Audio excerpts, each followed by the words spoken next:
Yan ang unang kong tagbilin at habilin. Mabuhay ka. Sa edad ko ito,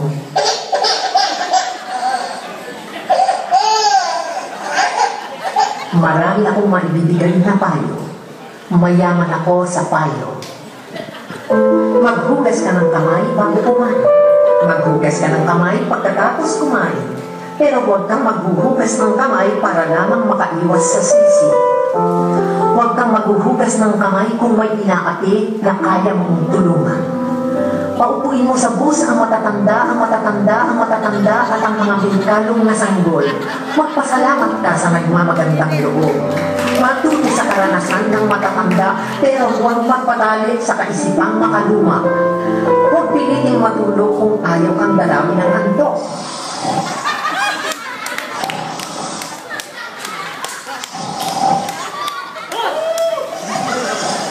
Huwag pag-aksayahan ng panahon ang mga walang utang na loob, ang mga walang utang na loob, ang mga walang utang na loob. Huwag makipagtalo sa bobo at baka ka mapagkama ng bobo. Huwag bubulong-bulong sa mga panahong kailangang sumigaw. Huwag kang manalig sa bulong-bulungan. Huwag papatay-patay sa ilalim ng pagitin. Huwag kang tutulog-tulog sa pansitan. Umawit ka kung nag-iisa sa banyo. Umawit ka sa piling ng barkada.